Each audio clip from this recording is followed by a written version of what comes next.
Sa isang mundo ng kagandahan at sining, nagtatagpo ang dalawang puso na puno ng pangarap at pag-asa. Sila ay sina Christine Reyes at Marco Gumabao, dalawang sikat na artista na hinahangaan ng marami sa kanilang galing at kagwapuhan. Sa set ng kanilang bagong pelikula, nagpapalipad-lipad ang mga damdamin sa pagitan nina Christine at Marco. Sa bawat eksena, tila ba may sariling kakaibang kuryente na naglalaro sa pagitan nila.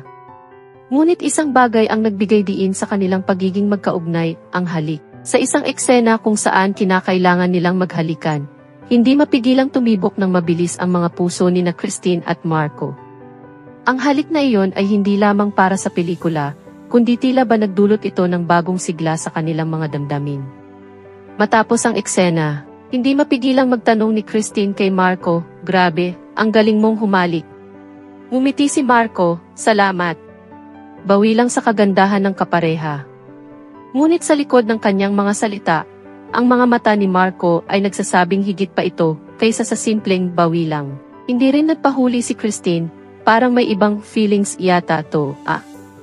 Nagkatinginan sila ng ilang sandali at tila ba sa mga mata nila ay nag-usap na ang kanilang mga damdamin.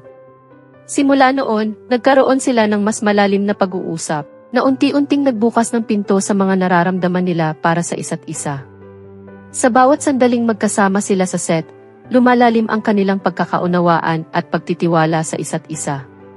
Habang ang mga eksena sa pelikula ay lumilipas, patuloy na lumalago ang pagmamahalan ni na Christine at Marco. Ang bawat halik at pagyakap ay nagpapatibok ng kanilang mga puso at sa huli, natagpuan nila ang kanilang sarili na nahulog sa isang pag-ibig na totoo at tunay.